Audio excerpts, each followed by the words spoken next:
they need to get, no, they need to stay on.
Hello, everyone.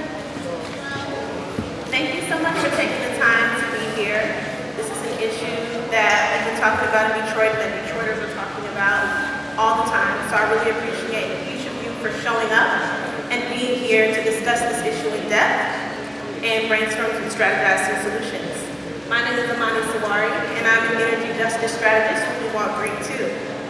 And I'm excited to present an opportunity for some of our residents to talk about their experiences directly to our Attorney General and to other elected officials here today and organizers in the energy justice movement.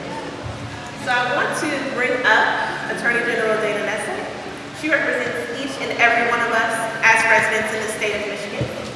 And I'll also be welcoming up Councilmember Denzel McCampbell, who also represents folks who are in this region of the state of Michigan. And they're going to do some introductions, who they are, how they represent you, what their interests are, and how they relate to your interests, as well as giving some breakdown on what the regulatory process is when it comes to rate hikes, specifically for Detroit Edison DTE. So again, thank you for being here, and I want to welcome our panelists, Nessel, as well as Councilmember McCampbell. And we also have a couple other panelists who will be here today, who will be at the table listening to testimonials from you all. So thank you so much for being here and for taking your time this evening.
Nessel with the Aviation Subdivision, Neighborhood Association.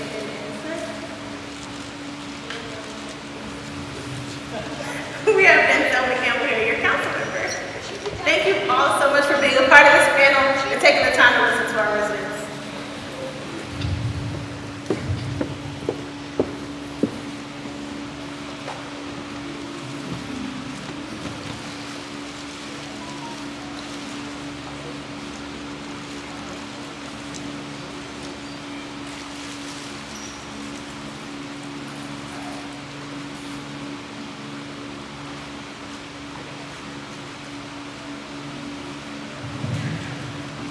Is this working? Yes. All right, fantastic. All right, well, thanks for everybody who came out tonight, and thanks, this is being streamed, so hopefully we have a few people who are interested in paying attention to some of these issues. I appreciate the opportunity to have this conversation. I know it's titled here, Detroit DTE Outage Town Hall. And I think what is concerning to me is, we got some great people up here on the panel, but who we don't have is anyone from DTE.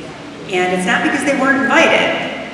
They were invited, they didn't want to attend, and I'm told that they specifically indicated that they would not sit on a panel with me.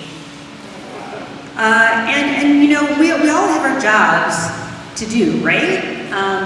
And for me, I am the top consumer advocate in the state by law. That is literally my job, and I find it deeply concerning when you are a regulated monopoly that sells electricity to us all in a manner where, of course, as you all know, you don't get to pick whoever you purchase your electricity from.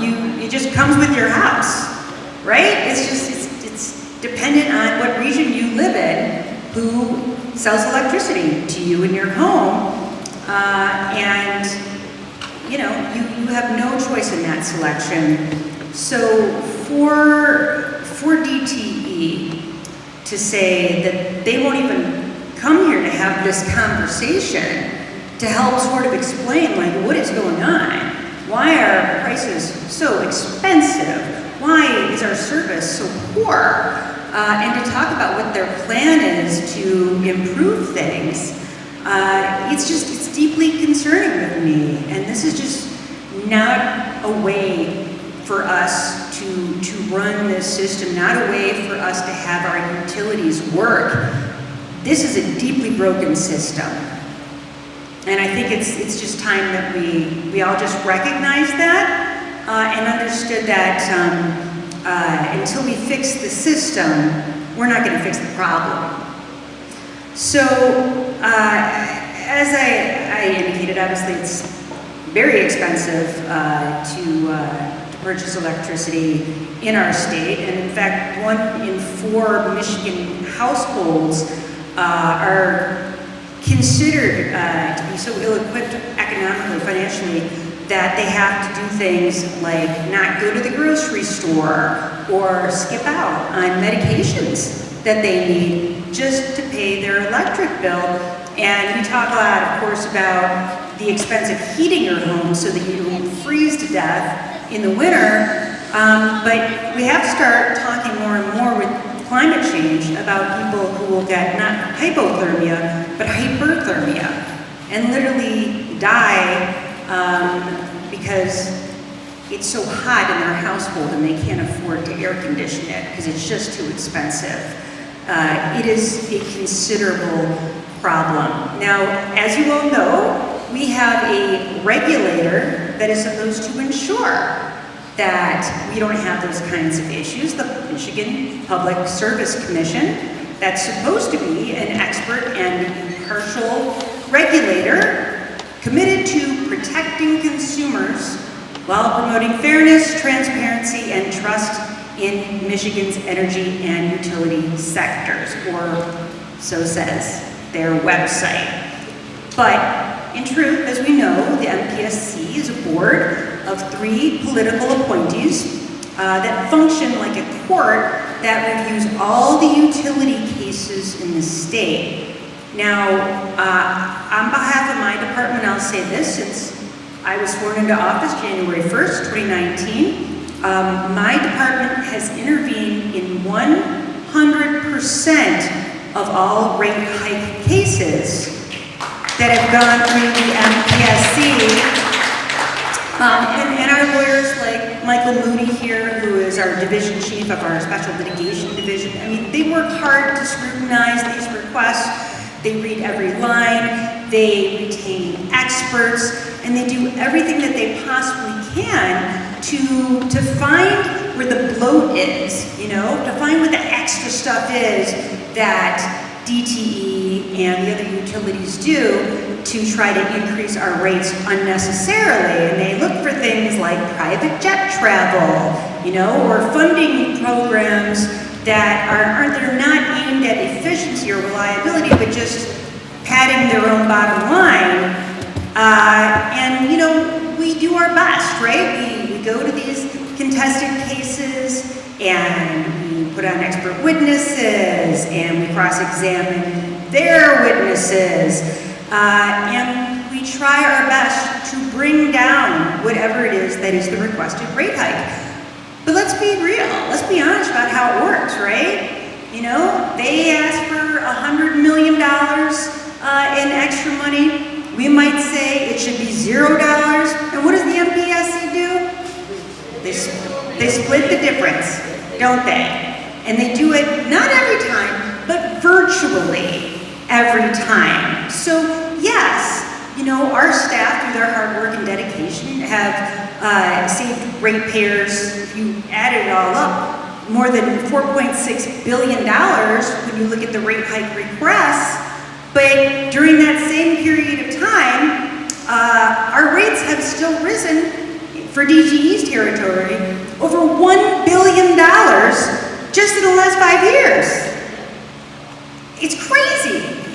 So, you know, what we see is that the MPSC just really seems more interested in aiding and abetting and assisting DTE in whatever it is that they want than caring about your needs, the needs of the consumers.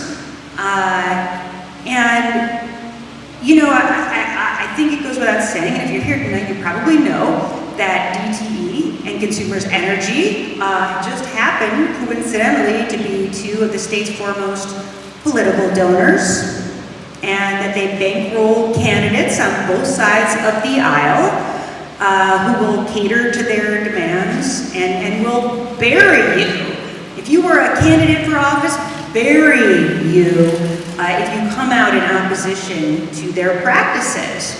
And so what we see is this: no matter which political party is in power, utility profits continue to rise year after year after year, and there never seems to be a real appetite for systemic reform, because people know it. I mean, I've had these conversations so many times you wouldn't believe, where I talk to somebody in the legislature and say, look at all the things that we could do to make the system better, and they will just acknowledge it. They'll be like, I won't be here next session if I agree to try to support better regulations. I just won't be here, because I'll lose, because they'll put so much money into a House seat or a Senate seat that they know that they'll never win.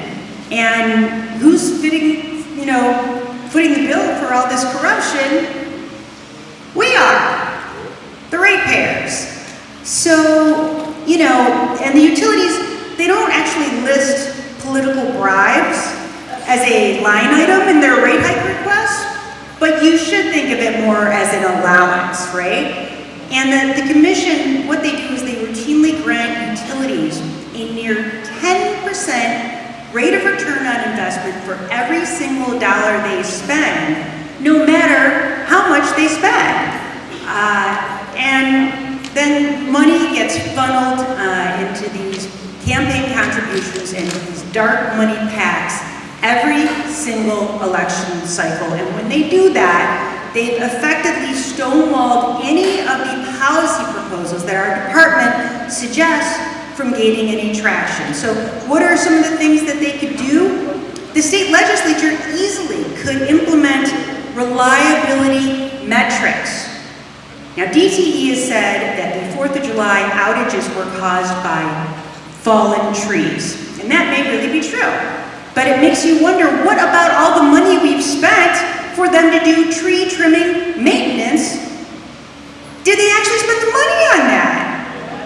And the fact is, we will never know the answer to that question, because the state does not require utilities to track or to report how much of our money was spent to do the things that they asked for the money for in the first place. And shouldn't consumers get a refund if we have put all this money into whatever it is that they said they needed, right? Tree trimming or improvements to the grid or whatever it was. If they didn't really do that, why don't we get our money back? Yes. So, every year, like clockwork, the utilities will file for a rate increase. Every single solitary year. And what we see happen is they file for a new rate increase, saying they need more money, before they've even spent the money they got from the last rate hike. So how can they say we need this money when they haven't even used the money they've gotten from the last one? I mean, it's crazy, but there are so many things that we could do. We could say you can't ask for a rate hike every single year. Make it every 2 years or 3 years or more. We could mandate better outage credits, and we could reduce the automatic rate of return on investments for corporate shareholders. And we could eliminate the ability for these companies to tack their legal fees onto our monthly bill. Can you imagine that we have to pay the cost of their lawyers who go to the MPSC to ask for rate hikes? And they can spend as much money as they want on the lawyers. I mean, that is insane. And with the rapid influx of hyperscale data centers to our state, it's opened up this whole new can of worms requiring our immediate attention. And if you think the cost and reliability of energy is bad now, just imagine how much worse it's going to be when we add the equivalent of at least 1 million homes to the grid for every data center, and the AI companies start throwing around so much money that it's going to make DTE and consumers' political spending look like peanuts. So this vicious cycle will never end until we end it. So I will say this in the last few few months that I have remaining in my term. As you know, I'm term limited out of office. I will be out of office by January 1st of 2027, but I'm going to spend as much of this time as possible fighting on behalf of ratepayers, and you ought to demand that whoever comes next after me does that as well. So either way, I'm just grateful to know we have so many fierce advocates here and up here on the stage at the grassroots level. And I know that together we can work to make sure that we fix this broken system once and for all.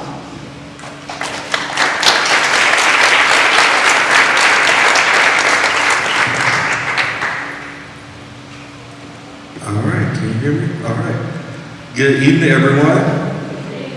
My name is Denzel McCampbell. I have the honor of serving as a Detroit City Council member for District 7. Shout out to District 7. All right. I first want to say thank you, Madam AG, for all of your work, especially around the advocacy on holding DTE and consumers accountable.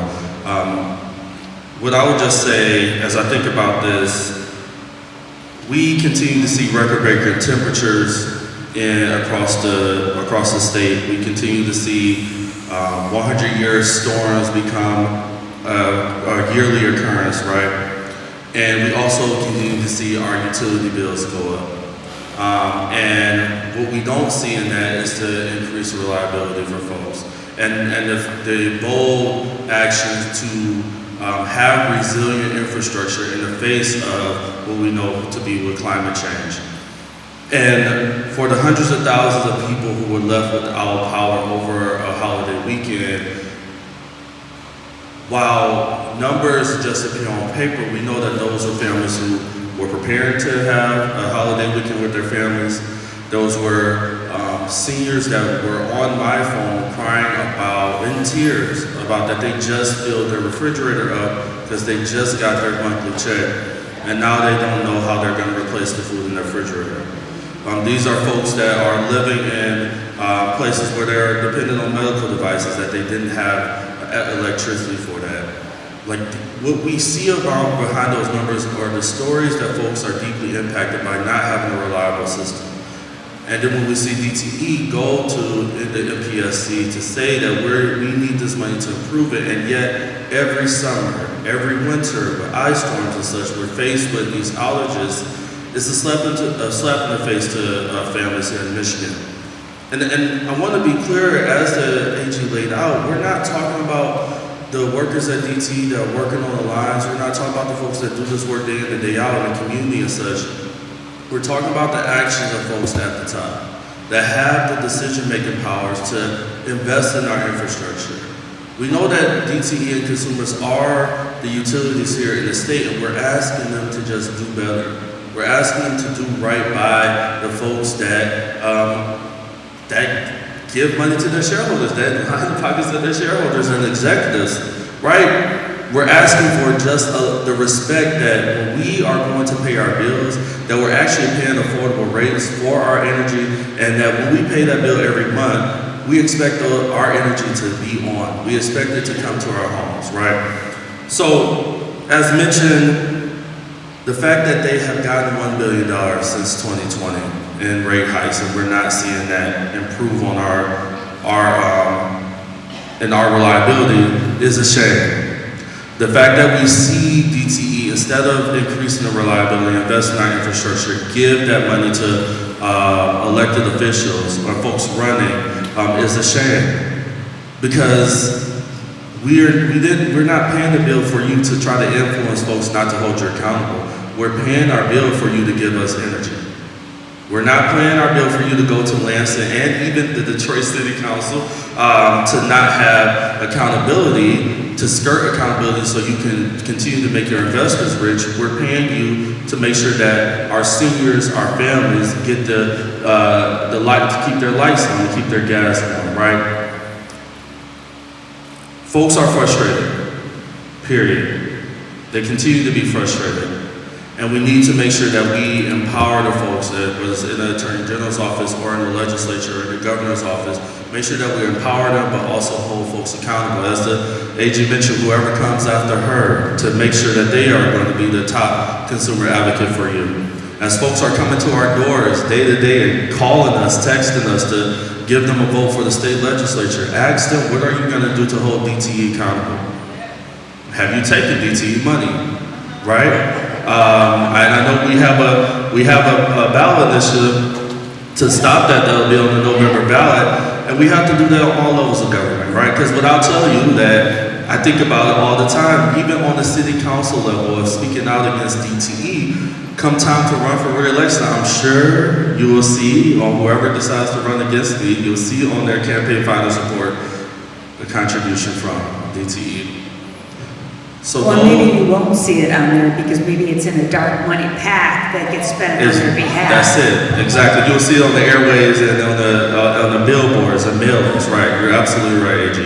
So that's the reality that we have here, that as AG laid out, that you have folks who are fighting to do the right thing, but then the next election they're pummeled out of office, right, because of the dark spending.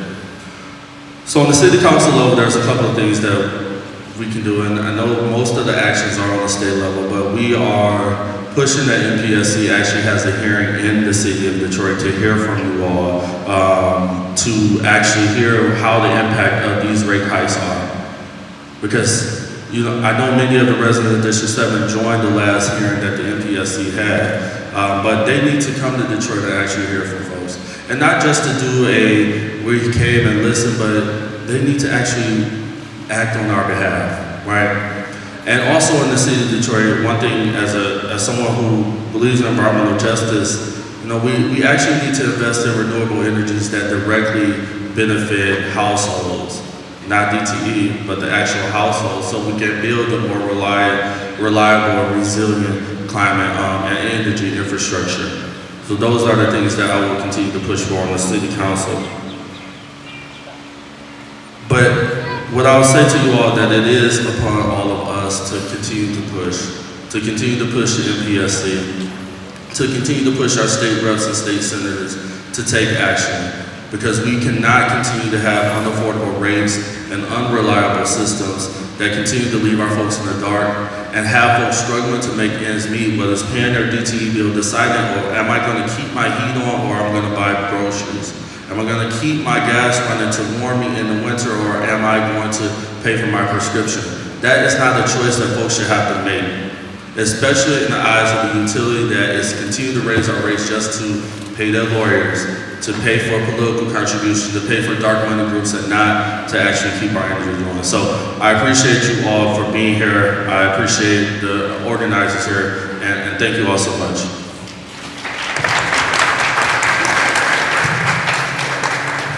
Thank you both, Nessel and Councilmember.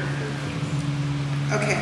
Hi, good evening. I'm Janice Hazel, and I serve as president of the Aviation Subdivision Neighborhood Association of the West Side in District 7. Yes. And I also serve as a volunteer Detroit community representative for the DTE Low Income Solar Council. And that I serve for you. So I want to just thank 350.org, Candace, for putting this together, because my organization, my community is greatly impacted. I'm just going to take it down to the micro level. This last power outage impacted my own home. Whenever it rains or the wind blows, my power goes out.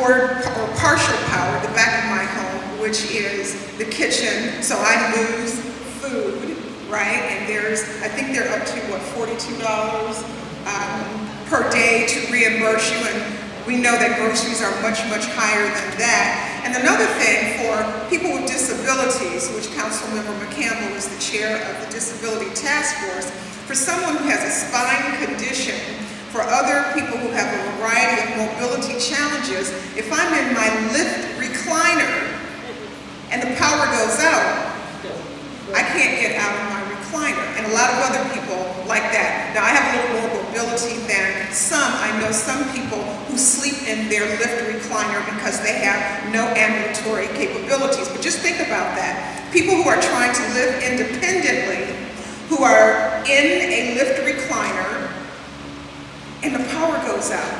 They can't get out. They've now got to try to find someone to come to their home to help them get out of it. Let's talk about our seniors who are dependent upon oxygen tanks, right? I had a 97-year-old aunt, oxygen tank, right? Let's go to the winter when the power goes out. We've got to then, and a lot of your families have to think about your elders. Who's going to get them out of their home? Whose house has power and gas so that our seniors, as well as children and others who are vulnerable, have somewhere to be warm and for their medical devices to work, right? Let's talk about medication that has to be refrigerated, right? These are spiraling impacts on the community that I find DTE is not concerned about us, right? Let's talk about the power loss for cooling centers. We have had some amazingly hot days, 97 degrees, 100 degrees, and our cooling centers lost power. And our senior residences, many of them are high-rises, a lot of those seniors were sleeping in the lobbies because they couldn't get the elevator up to their upper levels, or they were sleeping in their cars so that they could have some air conditioning. I mean, these are human impacts that we all have to be concerned about. And then there were other impacts. I always serve as a Central County Board poll worker, have been doing that for about 10 years. That's counting your absentee ballots. Well, what happened with this last power outage? The poll worker training was canceled because Wayne County Community College lost power. And so we couldn't go to our trainings for the primary election that's happening next week. So these outages are more than inconveniences. They affect health, safety, mobility, food, medical equipment, employment, education, workforce development. Let's talk about people who are working from home. I'm one of those people. Power outage, Wi-Fi, broadband goes out. So you can't even work from home. And if you have a disability, or if you're just a regular Detroiter that doesn't have a car, because it's so incredibly expensive for you to even get to a library to use Wi-Fi so you can do your work, it is an incredible inconvenience, but now you're messing with people's money, their ability to make money. So it creates a basic question of fairness. What are customers receiving in exchange for paying more? Something that the council member mentioned.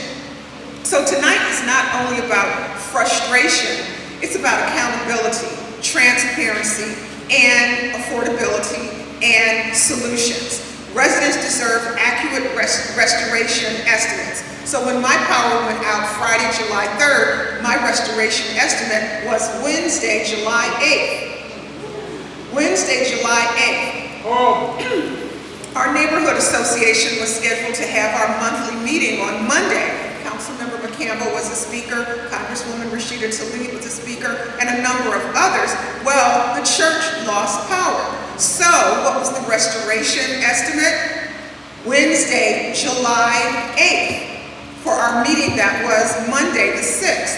And it goes on and on and on. So with regards to some of the solutions that I would like for us to talk about is one of the projects that I work on is community solar.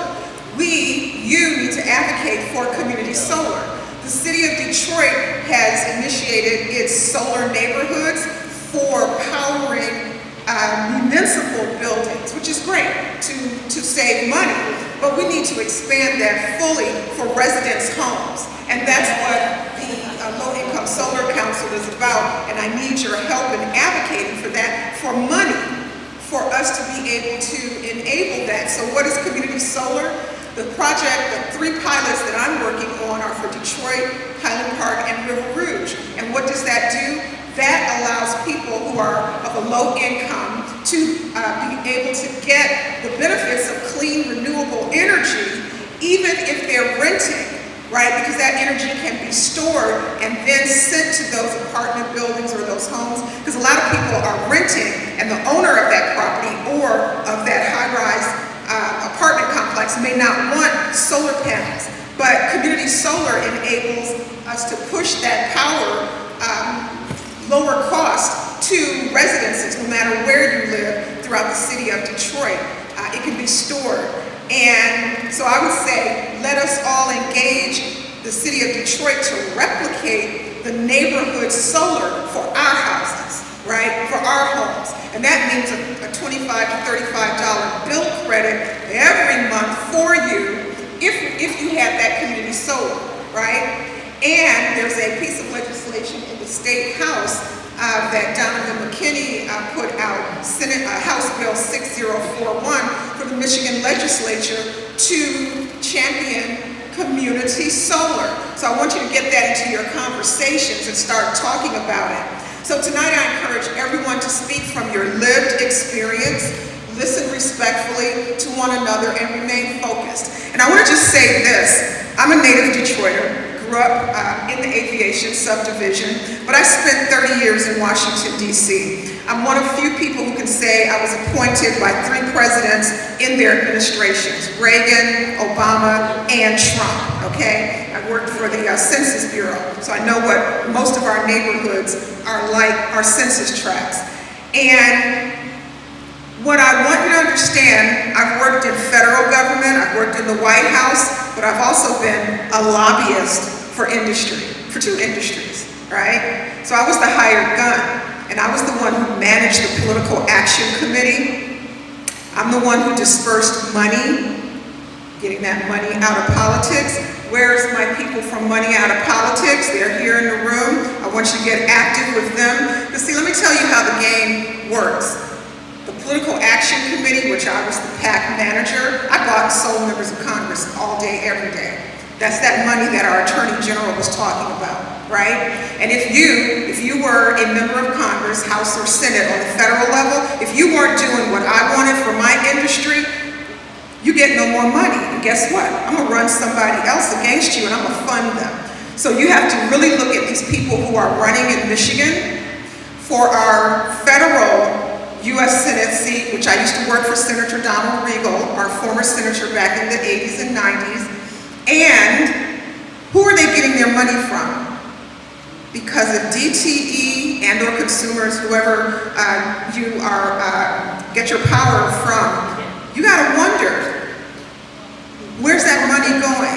And who are they going to listen to? The money that's going into their pockets or you? So I hope to engage with you more on that so that we can safeguard our community, particularly our vulnerable residents, seniors, children, people with respiratory issues. We need our power to be available to us all day, every day. And we know that technology can fail, humans can fail, but ours is failing all the time. Thank you.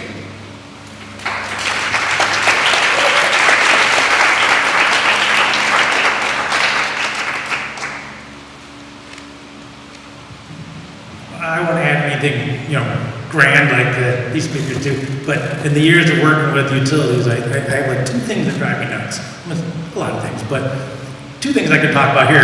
One, the utility comes in like for $500 million, right, DTE, and they don't have to ever prioritize these projects like we all do in our budgets. They just come in and say, I want to spend $7 billion in capital expenditures. Well, why don't you list out what needs to be done? Instead of just what you want to do, because it's all of our money, and it drives me nuts that they're not held to that kind of budget like we are. The MPSC never goes to them and says, what does it need to run that business? Not what you would love to do, or what people on their backs can handle. So that drives me nuts. And then the other thing that drives me nuts is those darn outage credits, because the rules are based on, you hear it in the news, it's the 16 hours, the 48 hours, the 96 hours, and it's how many people are out of power. Who created that stupid system?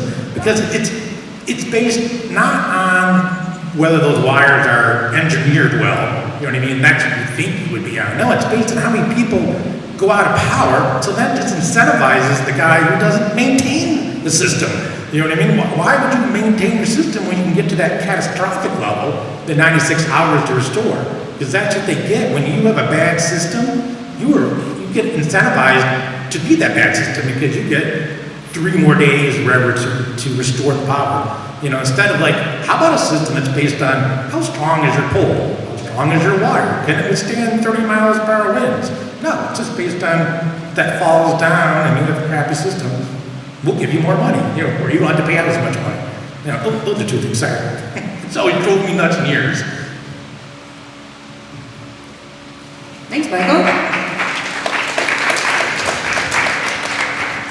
And I do think, again, it bears noting, you know, that like Michael has been with the Department of Attorney General since the Frank Kelly years, and what he has told me, which I've always found interesting, is that it doesn't matter if you have a Democrat in the governor's office, doesn't matter if there's a Republican in the governor's office, the MPSC is always going to do what the utilities want, no matter what. And I think that it's, you know, it's worth noting, like, all of the different governors that we have, because we're a very purple state, right? We go back and forth. There's a Democrat, then there's a Republican, there's a Democrat, there's a Republican. But for the MPSC, it's like, there's no difference at all. Thank you, panelists. Was there anything else about that? I just want to say that at the grassroots level, we, the community, have to be very actively engaged. We need to be going to those Michigan Public Service Commission meetings. They're virtual. If you can get to Lansing, that's good also. But we need to be weighing in on what are you doing? What are they doing? Because they're not ruling in favor of us, the ratepayers.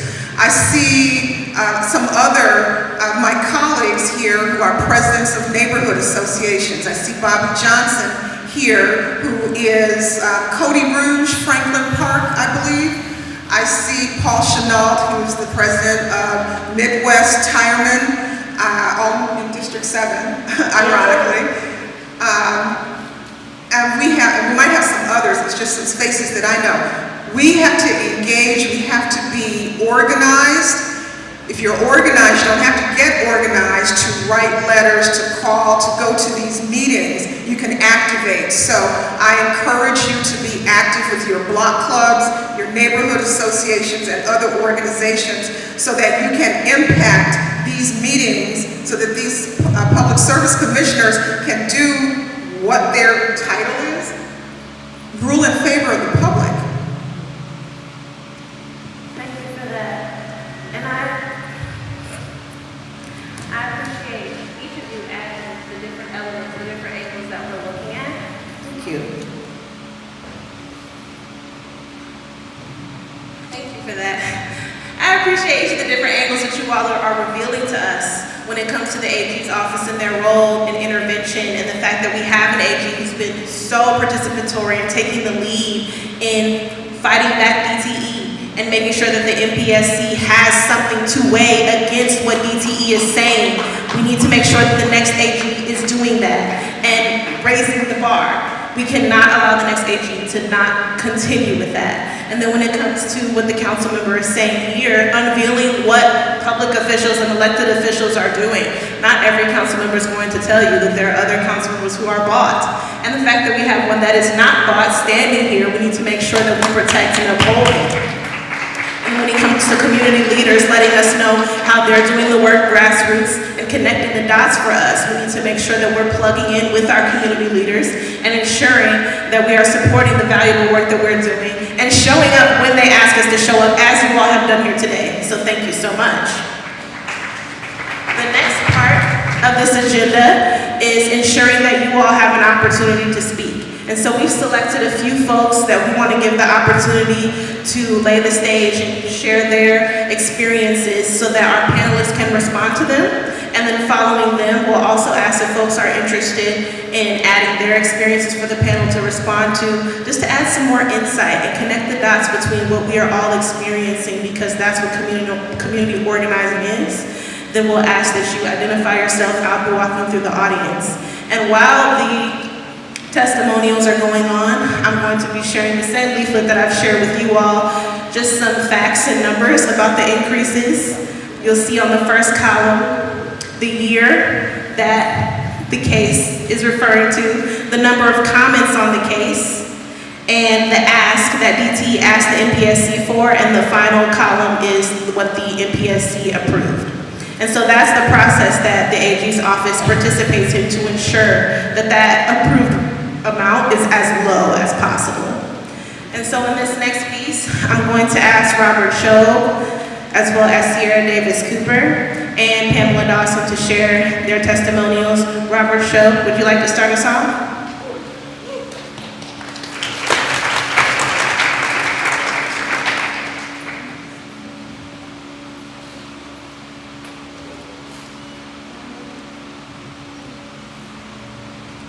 Hello, everyone. My name is Robert Show. I'm a 60-year-plus resident of the city of Detroit. I'm here to talk a little bit about DTE and some of the issues that they created for myself and my neighbors. And I'm sure some of you guys, I'm going to start with myself and then we'll read it and stuff. But I myself, as a senior, they have different programs since we give them all this money. They have a lot of latitude to do a lot of things. But as a senior, I applied for a furnace a couple of years ago, maybe 8 years ago. It took them 2 years to get me a furnace. I'm lower income, I really couldn't afford it. But my point is during that period of time, over those 2 winters, my electric bill was approximately $800 to $900 a month for 5 to 6 months each year, which they finally made it through with it. Like I say, I know about Michigan Bell, not Michigan Bell, but I'm trying to say Michigan and DTE. All of this is to me, it's terrible because we're looking at situations now where they say they're helping us, but they're creating scenarios that make it more difficult for us to make it. We're not just talking about money, we're talking about some of the upgrades that they're putting in people's homes. Some of the upgrades they're putting in people's homes to the degree of, say, for instance, like me, they gave me a hot water heater. We're talking about these outages. It's electric, so you can't get hot water if you don't have electricity, you know, and that's major for me. But I'm gonna go and do this on the other, and I represent an organization called Justice for Denzel, and I made a little statement for you guys. I'm not gonna take a whole lot of your time. The frequent DTE energy outages and rising utility rates are placing unfair burden on our Detroit families, seniors, people with disabilities, small business. Reliable, affordable electricity is a necessity, not a luxury. We urge DTE and state leaders to improve the grid reliability, increase accountability, ensure the future rate increase are justified by measurable improvements in service. Our communities deserve dependable power, fair rates, and a strong voice in decisions that affect our daily lives. Thank you. Robert Show, Justice for Denzel.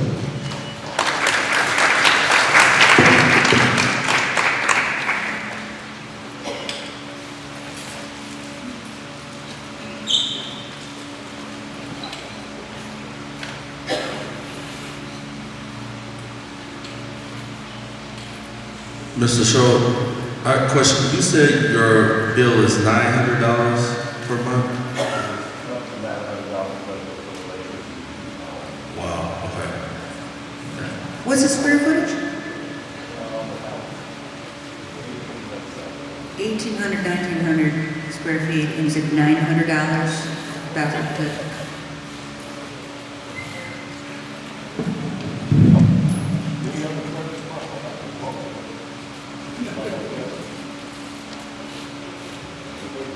Hello everyone, my name is Pamela Dawson. I am a second generation Detroiter. I am a hot 75 years young. I have been in my house 43 years. In the last 5 or 6 years, it's been horrible. My daughter lived with me and she moved out, thank God, my home house. But my electric bill is still the same, so I'm thinking there must be a ghost in the house. How can, if there's only one person in the house, how do my bills be so high? There's only one television going. There's only I don't cook that much. So I don't understand any of this. Last week, I did not get affected by the 4th of July outage. My daughter did. She lives in 48227 zip code. So she came to my house. Well, last week, I'm in 48235. I'm in College Park Community Association. We had an outage, 32 hours. I'm looking on Facebook and different places. If you out, they'll give you a $42 credit. Well, I had just bought groceries, yogurt and stuff, so I had to go get $25 to get dry ice to put into a cooler so that I could save my eggs, my milk, and my yogurt. So I don't know what to do other than moan and complain. I do remember when DTE and McCampbell were two separate companies. Now they're merged. Only thing I can ask people to do, when you get your bill, if it's an estimate, call them. I know they tired of me. I know that they must have my name on a number like, oh, here she go again. Do not give me an estimated bill, because I do not give you estimated money. Thank you.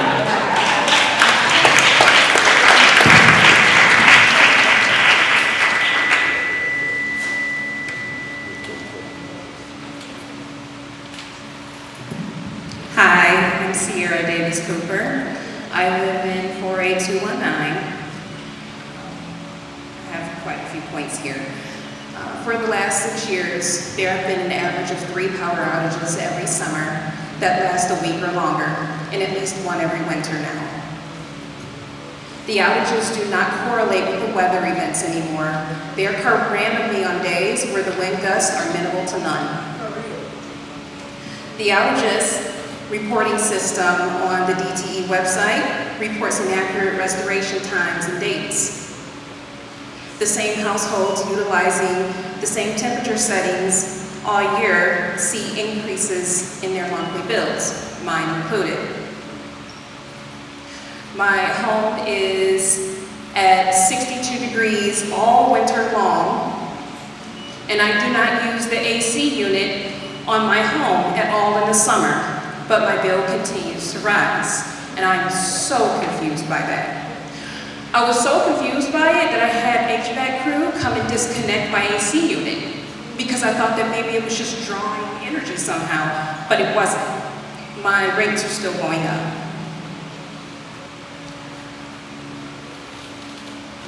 Working in healthcare, I get to see the effects that the rising DTE costs have on people with various health conditions.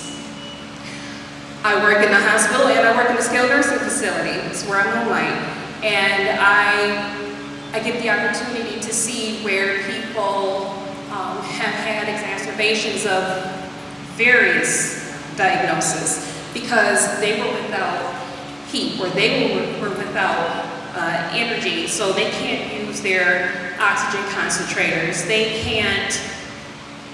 just can't function. They can't function without energy. A lot of these people actually happen to be very young. I'm 40 years old, and a lot of these people are in my age group, and they're very ill. And a lot of these people are still caring for a family, a young family, children.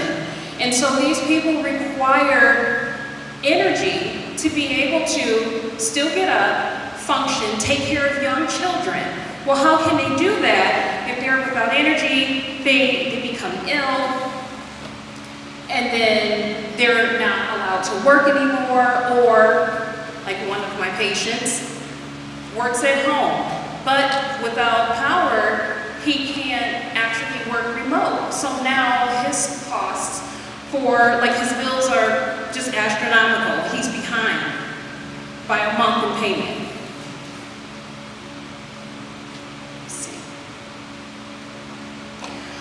The other thing is, I'm actually new to this city. This is my first time living in Detroit. I moved from Milford. I came here 8 years ago.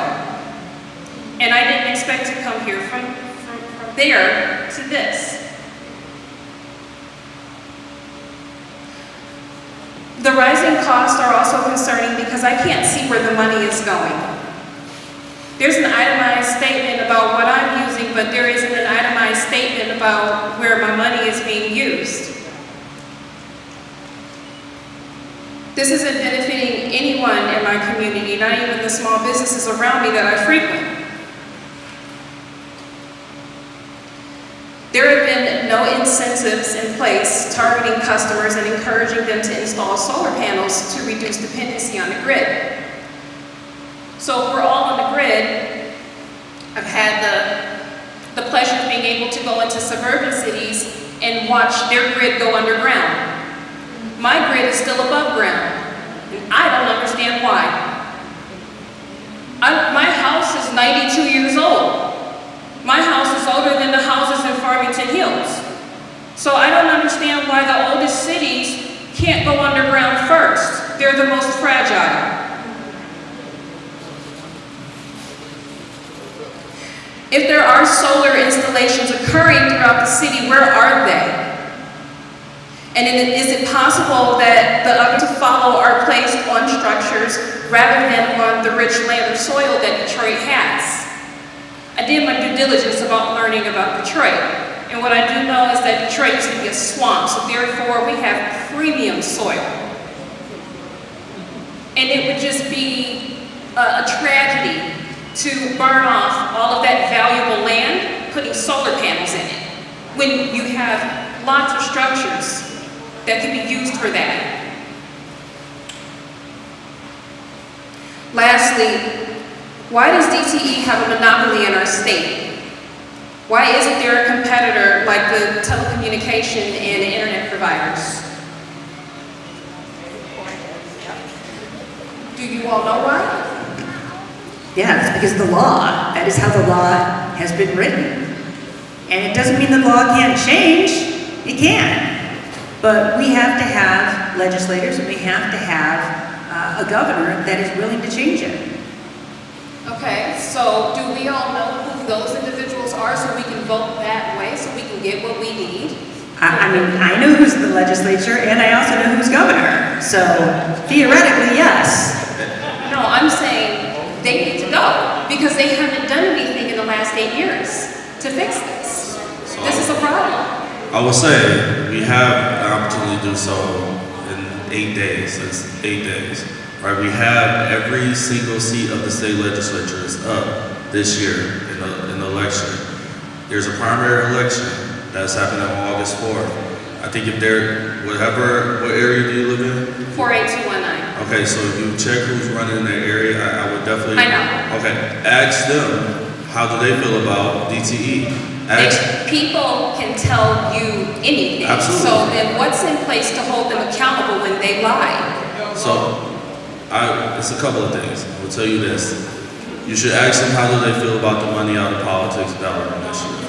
Have they taken the pledge to not take any money from DTE? Right, that will tell you where they are in that first place, where their priorities lie.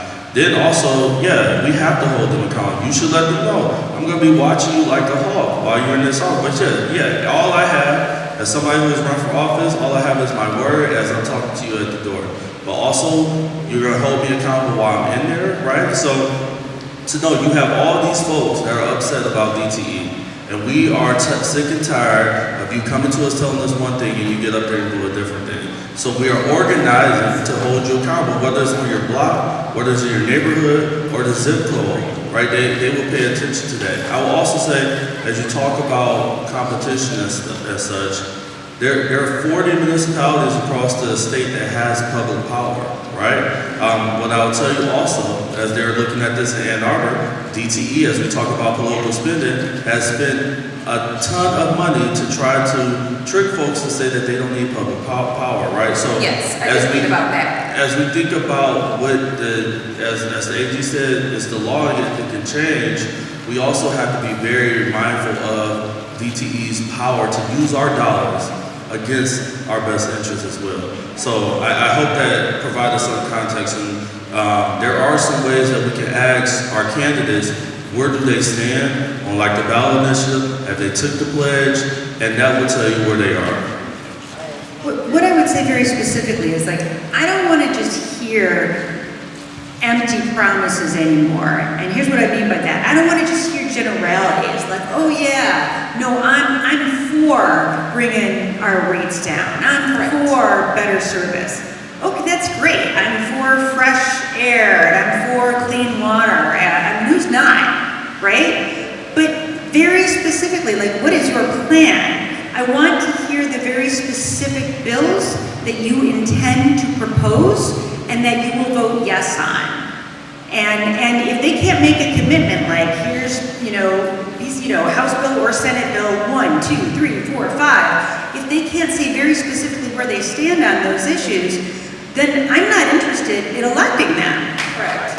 And I will say this, obviously we have a governor's race. I want to know, again, I don't want to just know vague generalities. I want your specific plan, and I want to know, who are you putting on the Public Service Commission? Because what we've seen is that, these are people that just get cycled in and out of the industry, no offense. But they do. These are people, maybe they came from consumers or DTE, or maybe they're going back there. And we have some limitations on how quickly they can do that. But I never see a full commission that really seems to stand up to them and say, enough is enough. If you can't provide good service at a reasonable rate, then I guess you're just not going to turn a profit anymore. And because none of us, if we had a choice, we would never decide to have DTE supplying us with our energy. Not one of us in this room would go, if we could go shopping, right? And be like, oh, like you do with your, car insurance, or you do with your cell phone, and you're like, I'm just not happy. I'm not getting, I had AT&T. I was getting crappy service, and I was paying too much, and I switched to Verizon, and it was better because that's competition. That's how it works. And being no competition. Being no competition, yes, DTE interfering with the airway. But being, when you have no competition, it means you have to have a really strong regulator. And we have a weak-ass regulator in the MPSC. And so, until we have somebody, again, who is, if we're going to vote for you for governor, you got to have a very specific plan about what bills you are going to not just support. I want you, Governor, whoever the next governor is, I want you to be a champion for this. This ought to be one of your number 2 issues, right? And have a plan. Here is my very specific plan, and here's how I intend to implement it. Because, like I said, just like these vague promises, they've gotten us absolutely nowhere at all. And I gotta tell you, I think about these hyperscale data centers and the massive amounts of money that the utilities are going to make off of that, and how in the world we talk about economic development. We hear all the time we can't be opposed to data centers because we need them for economic development. Well, besides the AI companies, what other companies are going to want to invest in Michigan and stay in Michigan if they can't make a profit because their energy rates are so high and their service is so bad? Companies are not going to want to be here. Companies are not going to want to invest in Michigan.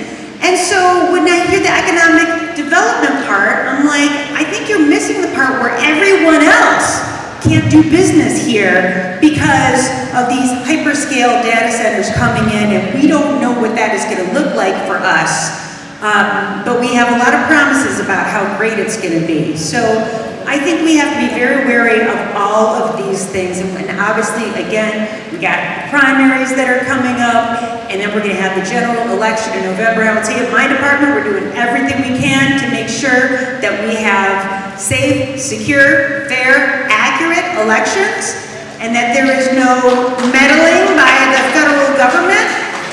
So no, your vote is your voice, and use your voice, but make your choice and make your decision carefully. And this issue should be top of mind for anybody that you vote for. Thank you, Attorney General Nessel. I wanted to just underscore that, what the resident that just came up and asked, what could be done? So obviously you've got to really scrutinize who you're going to vote for in these offices. But if they do get to Lansing and do a song and a dance and turn, you also can recall them. Takes a little work, but you can recall. I've done recalls when I lived in Washington. Recall whoever that is in that seat. So they need to know that they're not safe for those 2 years or those 4 or 6 years. You need to, and that's where the power of organized organizations, your block clubs, your neighborhood associations, your grassroots groups, be sure that you are involved with them and show up. Because when you show up and you start saying and waving your posters, recall, and their name is on it, that's serious business. We want you out. And I've had that fight with people who didn't do what they said they were going to do. And, I'm not trying to be egotistical here, but when I show up in a meeting, because I know the system and I know how to work through the system, I'll recall you. My whole life will be about. There is nothing more powerful than so many of us in this room who are retired. I ain't got nothing but time to show up at meetings, right? And be in your face. And that's how we really have to work it. And we've got to let our younger people know. We know that they're working, they can't always be there. But those of us seasoned citizens show up. And what did Bob Marley say? Get up, stand up for your rights. And I'm just going to add one more thing for whoever we elect into these important offices. Here's 2 words I never want to hear again: listening tour. I am tired. Like, you have heard everything you need to know. Okay? Like, we don't need them to do more listening. We need them to take more action. And if you don't know by now how bad it is and how badly the system needs reform, then you don't deserve our vote and you don't deserve to be in Lansing making these decisions in the first place. So when we get people who are elected to these, again, essential offices, like, don't be like, I'm gonna listen to more people.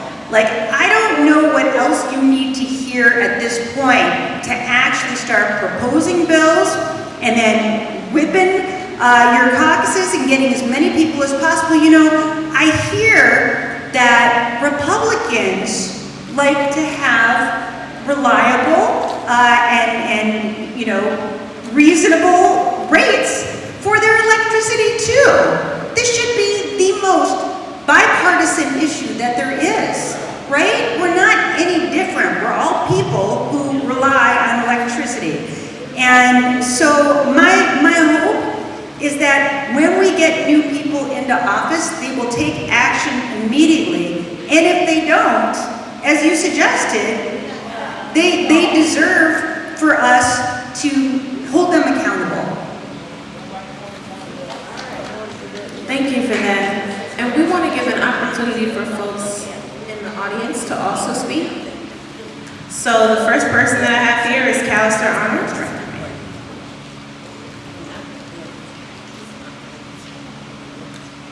Good afternoon, evening. However, my name is Callister Arnold.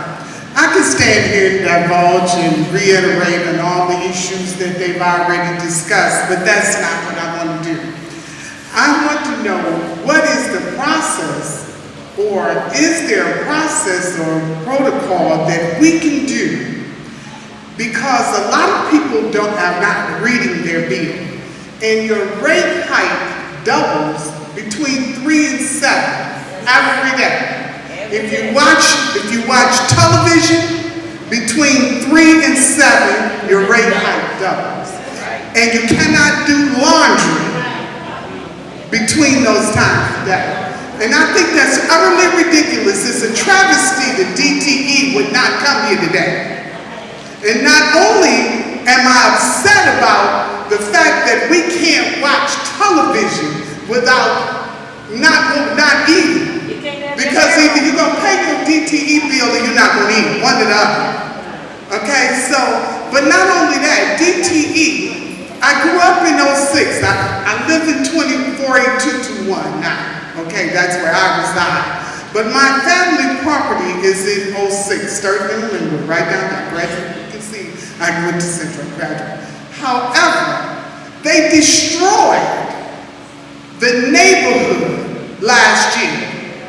They took up everybody's lawns, and they have not fixed the lawns yet. My sister, I had her call the mayor's office. They did send somebody out there to put some stuff down and put that straw down. But if you saw, my brother-in-law is so upset about his lawn. And I think the DTE needs to come back and replace these people's lawn like it was when they came.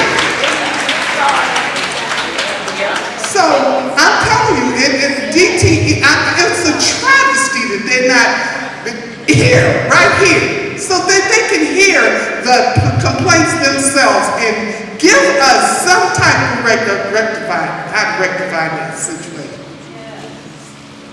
I was gonna just jump in on the time of use one, because that's what they call it, this idea of the 3 to 7, that's called time of use. I thought it was a good point you brought up. It's on the bill. Yeah.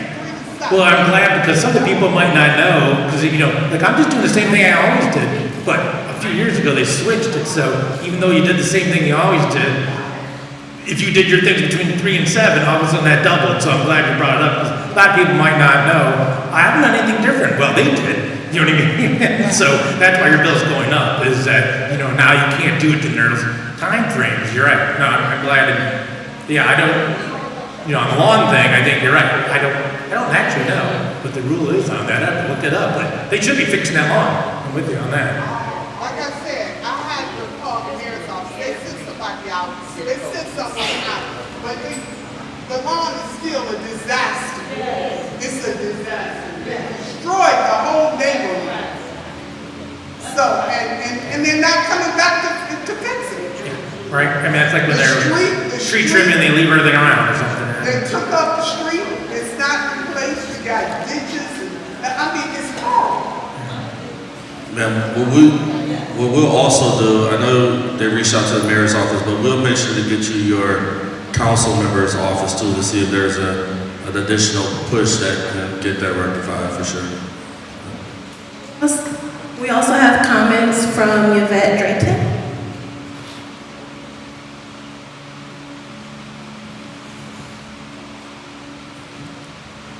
Hi, good afternoon, or good evening. This here is something that happened to me personally that made me start paying close attention to my DTE bills. I bought a house here in Detroit that was under renovation, and at one point the house wasn't even wired. So the electrical service wasn't complete, and the service had been disconnected from the pole. So then I received a DTE bill saying that they noticed my electricity seemed to be unusually high. That's what they said. And so they were going to adjust it. So I thought, oh, okay, well maybe they done figured out their mistake. They're gonna fix it. The next month, my bill, I got a $4, it was a $4 difference. $4. But there was no electrical service at all in the house. So they adjusted it by $4. And of course that left me answer some basic questions. If the house wasn't even connected, what exactly was I being billed for? And then how many other customers that they simply assume, the billing is correct, but they don't have the documentation. But because, that's not really why I'm here. It's not just about the billing, it's about the transparency. It's about making customers understand exactly what they're paying for. And, DTE on our bills, they say that we give them money for infrastructure. construction. So every time we go through these rate hikes, they say, oh, well, we're fixing poles. Well, when are we gonna make them prove that they doing what they say they do? Because if I hired a contractor and he didn't do the job, he certainly didn't get no more money. As a matter of fact, I took him to court and I sued him because I could prove that he didn't do what he said he was gonna do. So there should be some way, especially with all these billions of dollars we give in DTE. Why we can't make them prove they did what they said they was gonna do? And show me in my neighborhood, every neighborhood, show me which poles you fixed. Show me, you know, what trees you trimmed. Show me where my money went. There has to be some accountability. Because then, if they can't prove they did what they said, then I can get my money back. But I don't have any proof. Where do I get that from? I was gonna say, just in this recent DTE electric rate case, they have $16 million in executive bonuses. Probably shouldn't get those if you have really bad service. And we all know that they're like at the lowest level in the nation on duration and restoration. So why would they get $16 million in executive bonuses for bad service, right? I mean, So how do we make them pay us back? Can we say, well, we're just not gonna pay our bills? No, because they'll shut us all off. We'll all be in the dark. But if there is no accountability, that's why where do we go legally where we can make them accountable? And the MPSC can literally say to them, as part of this rate increase, here's what it will involve. You are going to have to be very specific to say exactly how you spent that money. And again, if you don't spend the money in the ways in which you have told us you would spend it to improve reliability, the customers get refunded their money back. Exactly. And we've asked for that over and over and over again. They just don't grant it. And the legislature, again, they could pass laws that would oversee all of this and say there has to be metrics that has to be taken into account in any rate increase. They could do that too, but they have not done it yet. I'm going to tell you something that's going to make your mind explode, and I know I want to hear the rest of what you have to say, but I want you to think about this for a second. So I was really lucky, I got a chance to go to Indianapolis for the Final Four because I'm a Wolverine in my lifelong dream to see Michigan win the championship again. I know that seems petty compared to all this, but here's what you should know about it. I happened to walk into this room where, you know, I thought they're having some kind of a tailgate thing. I should never go to tailgates, but that's a separate joke about my time in office. Anyway, so I see this giant board, and it talks about how now we got to pay college athletes, right? And we got to, you know, to find the very best college athletes to win us a championship, we got to pay them as much money as possible. And so they had something called the championship circle. And who was going to give the most money to make sure that we were buying the University of Michigan Wolverine championship? Who do you think was at the very top of the championship circle? DTE! So it's more important for DTE to pay for a national championship for the University of Michigan, the NCAA, than it is for them to provide good service and power and rates to all of you. So again, and final, my question is just, how do we make them? Because there are laws in place that say that if you provide a service and I pay you for that service, you are required to provide that service. And if you're not, then I shouldn't be required to pay for it. And I believe that's where our bottom line is, stop paying for bad service, and then maybe some things will change.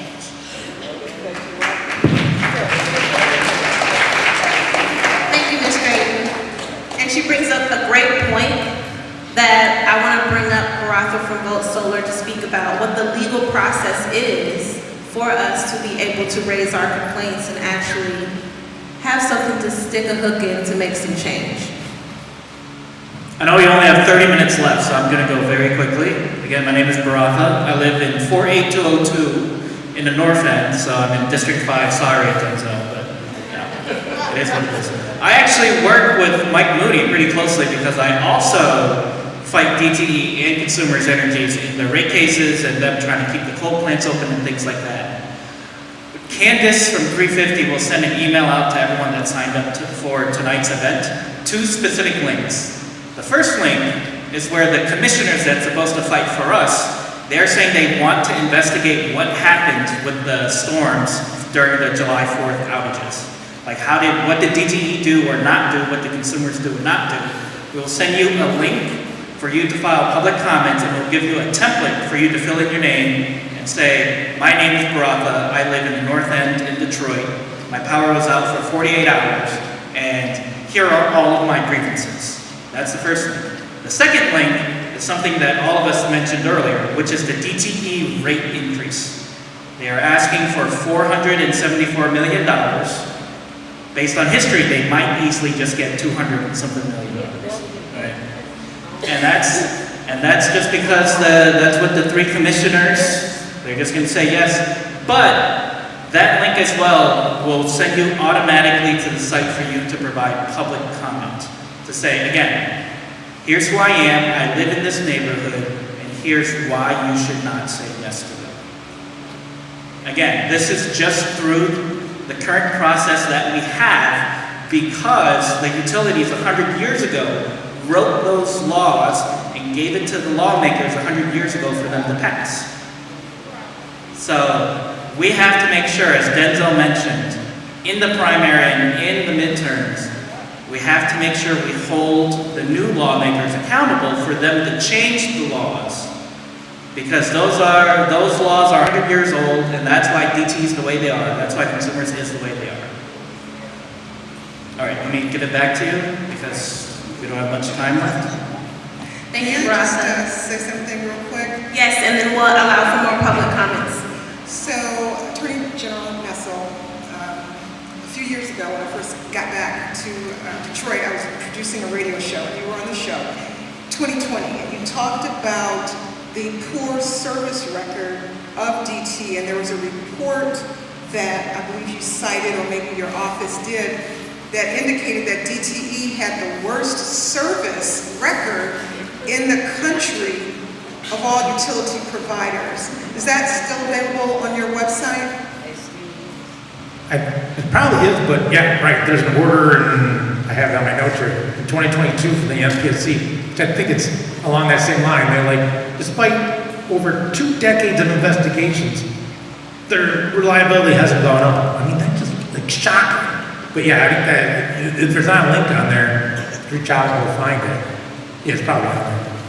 Yeah, we can make sure Candace puts it in the email as a follow-through.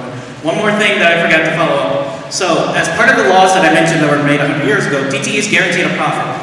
Their return on equity is 9.9%.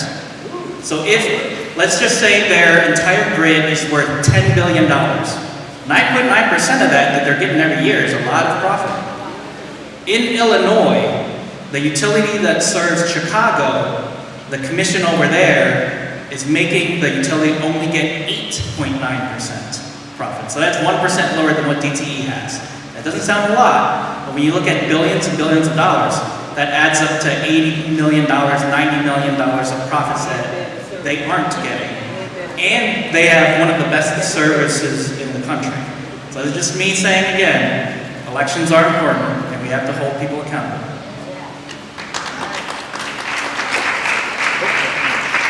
And I also want to shout out the Michigan Climate Action Network. On their social media, you're going to see videos that they are engaging candidates right now and asking them these targeted questions. They're asking them about data centers. They're asking them if they're taking money from DTE. They're asking where they stand on clean energy alternatives and rate hikes. So check out their social media, that's Michigan Climate Action Network, and see if your candidate has been caught yet to answer those questions at one of their town halls. So we've got a few people who signed up, so I want to try to get to as many as possible, so please try to be as conservative as you can with your comments. I won't be able to take anyone else to try to get through the folks who signed up already. Flynn Early.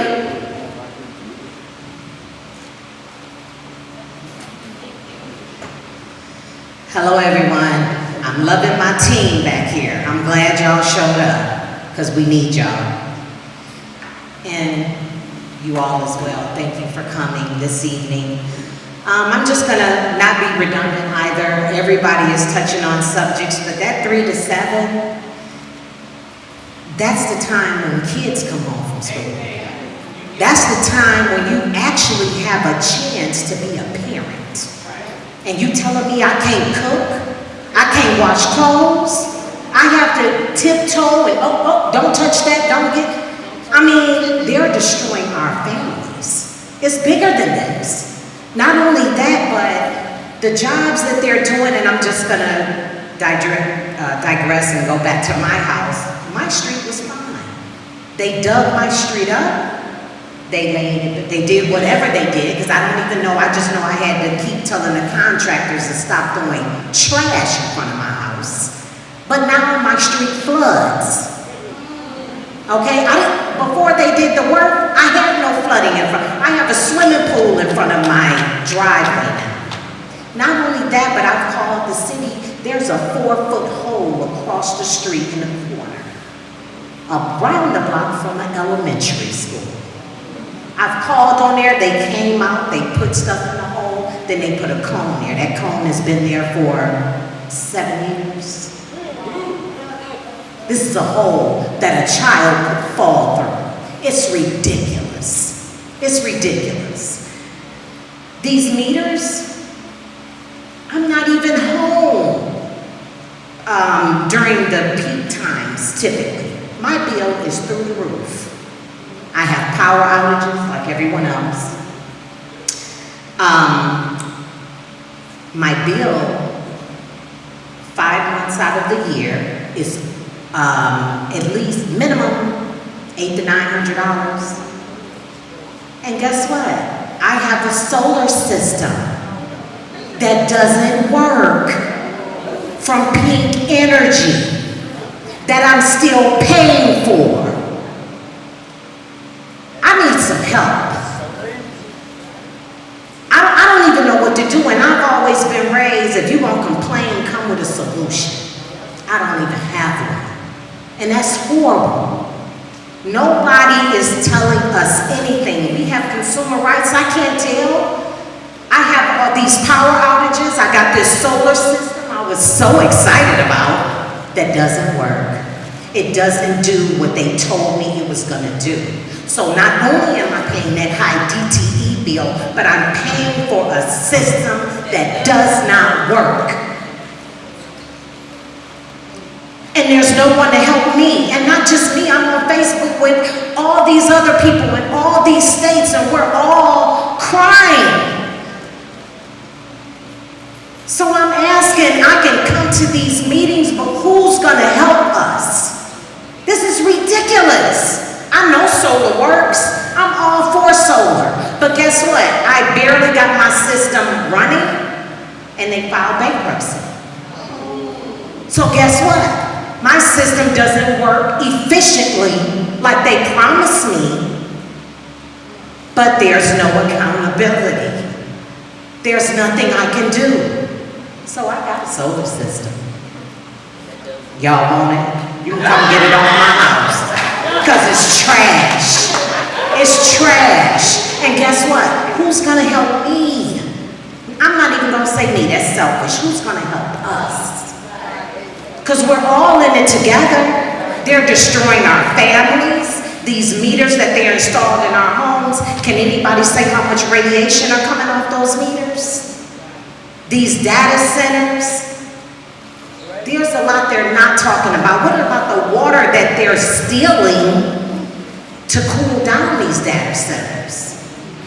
So, I mean, it's so much. Like I said, you putting Band-Aids. I got a sinkhole on my side street. It's a cone there. But there's a hole that hasn't been fixed. So, I'm not going to take up much time, but if anybody can help me with this Pink Energy solar system BS, I need your help. And I'm gonna tell y'all, before you decide to get any solar system, that I still have to pay, and don't get me wrong, because there are solar systems that work. I'm not gonna knock it, but guess what? You have to be accountable. So if they can just say I'm filing for bankruptcy and guess what? You're stuck with that system, why should I have to pay the bank that they sent to me to pay this? I don't have that money. And I'm too busy paying for things that could happen instead of having my money to pay for things that is happening. All these insurances, it's ridiculous. But it's not my problem. This is our problem. This is our problem. So we need some help. We need some help. Anybody that can help me, I wish I had a solution. But now, the kids come home from school and, everything is just restricted at a time when we should be loving our kids. I don't know what to say, but the system is broken. And it's mighty funny they put 3 to 7. Why can't we hide from 12 a.m. to 6 in the morning when everybody's asleep? Because you won't make no money.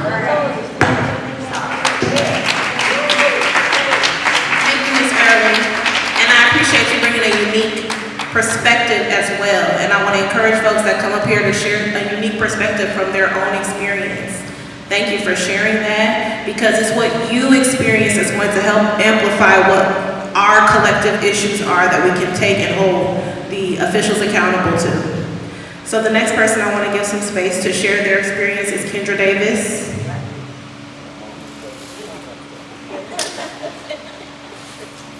And there are advocates in the room as well as our elected officials, so we are all hearing you and we're all taking this back to our collective communities to do the work. Hello everybody. My name is Kendra Davis, and I'm happy that everybody is here in the room and the people that put this on for us to be here today. But I am very disappointed in all the empty seats in this room. With everything that's going on, you would think that it would be standing room only in this room. Now, one of the things that I would like to talk about is the fact, well, I have one other caveat to add to what the young lady just said. My neighbor had solar panels, and he had to get a generator. I don't want one. I don't want solar panels on my house. He said he got them, he still got to have a generator. Made me scared to death, so I don't want one. But that being said, for me, personally, the biggest problem that we have with everything that's going on, from listening to everybody and their comments in the room, is politics. You look at the people that get elected and these PACs, and now Donald Trump will unleash the beast, and anybody can have as much money going to any PAC that they want. That's just crazy. And I personally have called on the federal level, Alyssa Slocum, lamed up Gary Peters, Shree Thibodeau.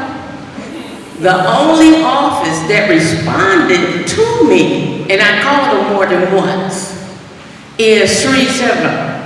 I didn't speak to him personally, but he listened, because what I told his office is that when people are ready to get elected, you get all of their literature, fan mail, whatever. And then as soon as they get elected, you don't hear from them until it's time for them to get re-elected again. So, that being said, Shree Thibodeau, he did listen. He did start coming down here and talking to the people in our black community. But other than that, Alyssa Slocum, she sent me something one time for something she was having face to face with people that live in Michigan, but it was 2.5 hours away. So you know I wasn't going to go. It was in Benton Harbor. I said, let me see how far that is.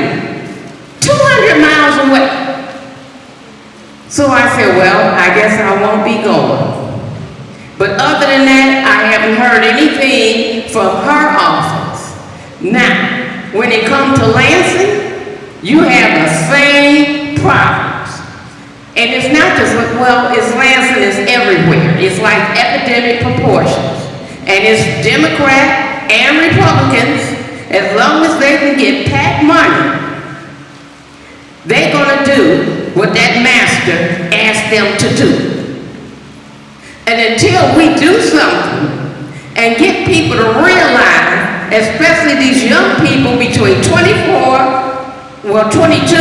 and 44, that their vote counts, and they shouldn't sit here and say it don't matter, that people gonna do what they wanna do. Well, it does matter. And if people don't begin to get to them and make them understand that without them, we're gonna be in the same boat we are now. Something has to be done to reach people, regardless of age, that are not voting. Until we get people to realize that we are all in this together, we're not gonna fix this. We are not gonna fix this. That's part of the problem. It's got out of control.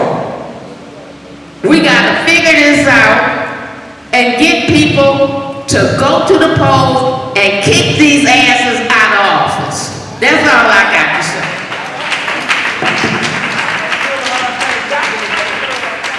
Thank you, Ms. Davis. Kaylin John?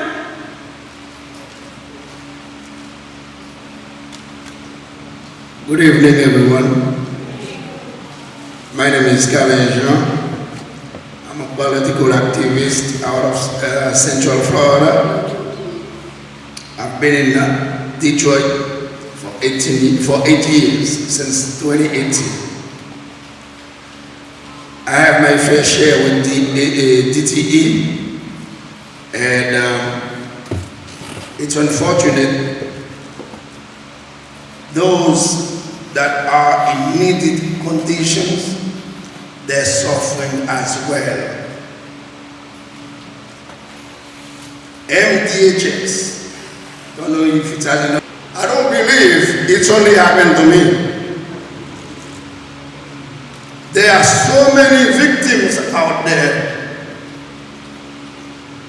There are a lot of victims out there. Just like you hear these folks speaking, who should they go to for the DTE? Who's going to help them? Who's going to help us? I've been out of power since March. I'm a Boy Scout. I'm a truck driver.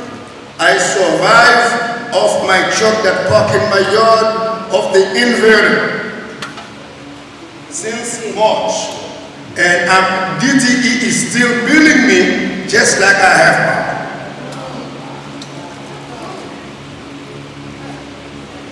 So the problem got to be solved, because this is a bipartisan problem. This is just like healthcare. And this is the way I worked in the Obama campaign on I-4 corridor from Daytona Beach all the way to St. Petersburg. That's how Obama got to be president, because he had a bipartisan issue that had to be solved. The healthcare system was broken. So with that, I took time off to run that campaign. And it takes us to make them accountable with the politicians, because the politicians only care for themselves. They only see their seat. They're going to come and give you all kind of lies. They're going to lie to you, lie in your face. And once they get on power, they take all of them activists that used to help them to run the campaign. That's when they stay away from them, because they don't want the issues to come back to them. So therefore, election is what can help you with this situation. This is a bipartisan issue. You'll get Republican, you'll get Democrat, we'll line up with this so to solve this problem.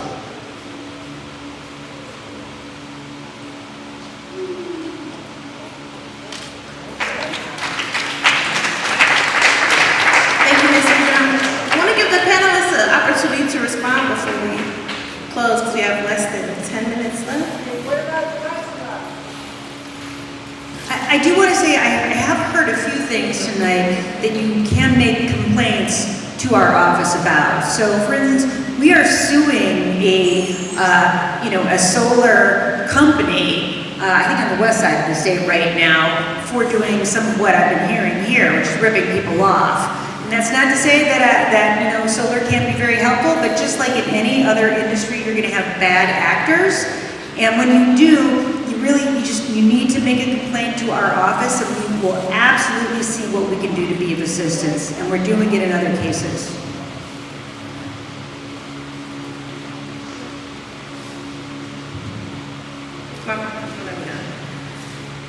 Ms. Warwick, do you want to share your comments in a minute or so, since the panelists have less than 5 minutes to respond? Okay. Okay. The other gentleman go on for 5 minutes, which is okay, I'll make it short. Attorney General Nessel, I'm here to ask you to investigate the fraud that's going on in the Detroit Solar Initiative.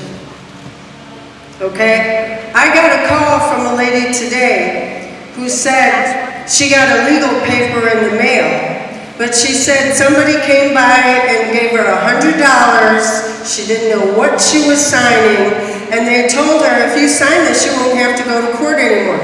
They didn't tell her, we're taking your use restrictions so we can build a solar farm for DTE. And I know some other shady dealings too, and someone is afraid to speak up. But there's this gentleman, give Denzel McCampbell a round of applause, because he voted against the Detroit solar takings because they're using eminent domain to take people's private property and residential neighborhoods for solar farms for DTE. And they've already run around and cut down acres of trees, and they don't have all the property yet. But they're sure acting like they got it in the bag.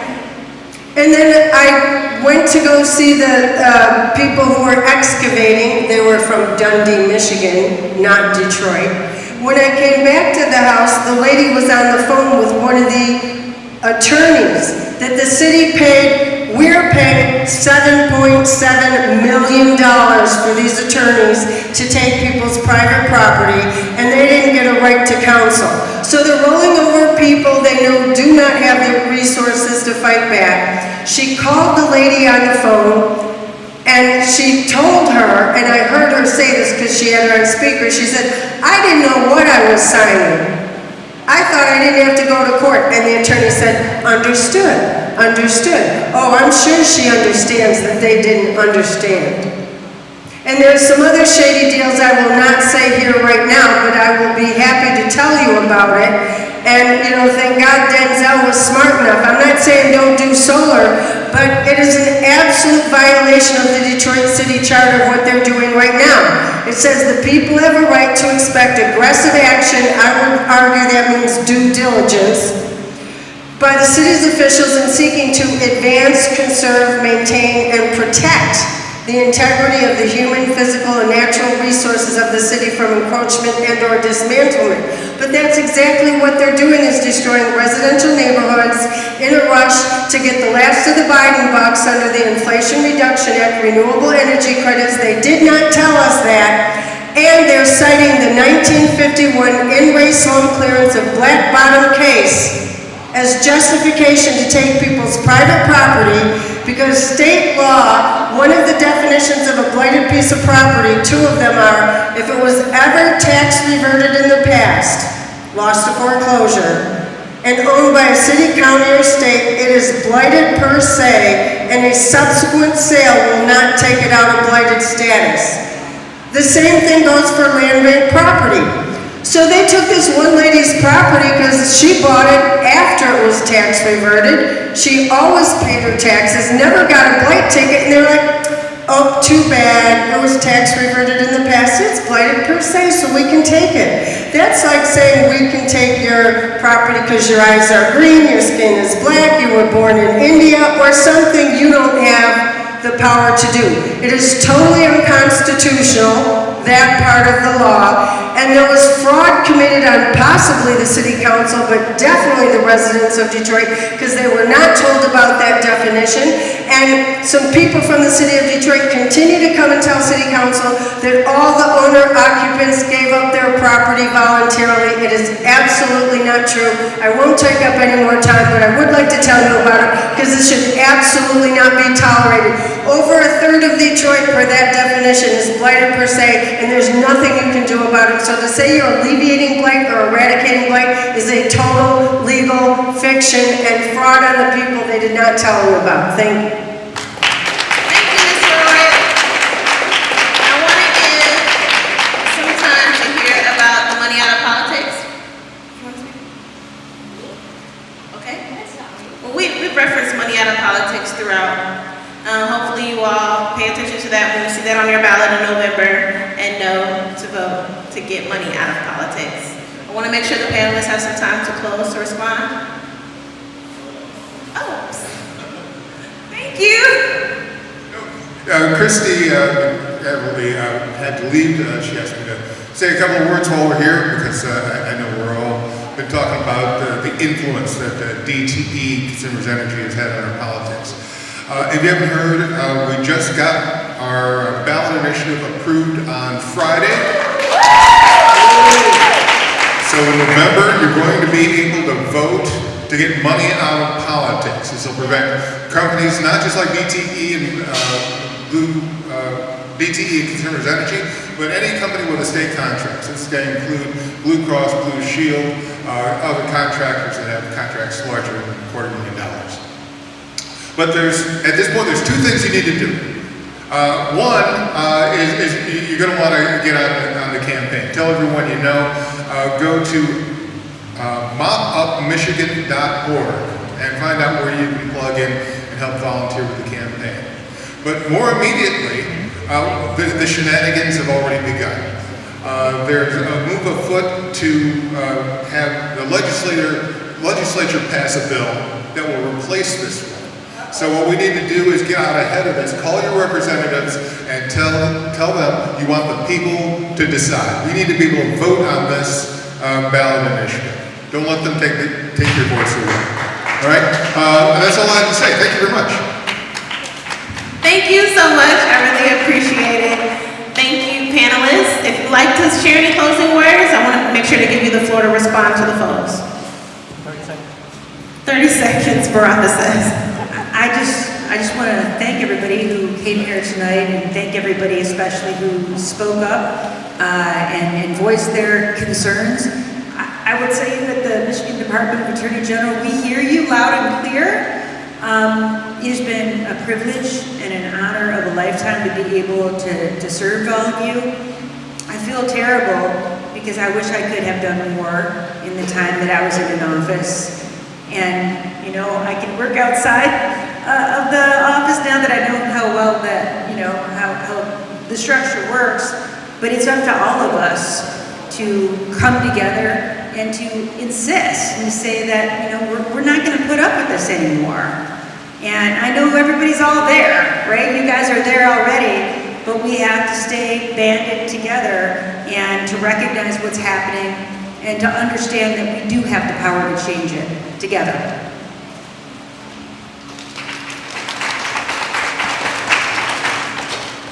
I would just say thank you all for coming out tonight. Thank you to everyone who hosted us as well.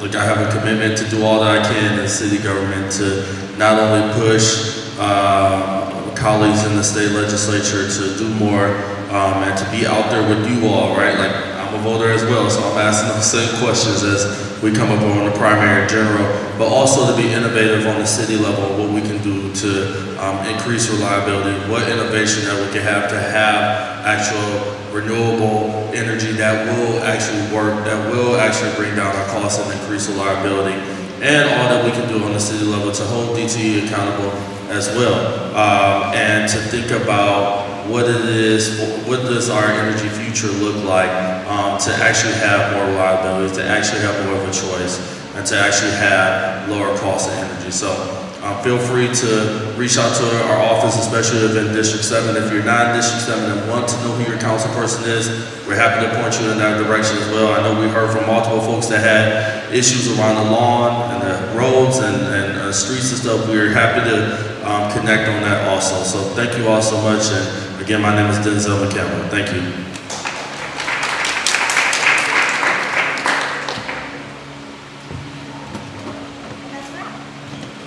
Thank you, panelists.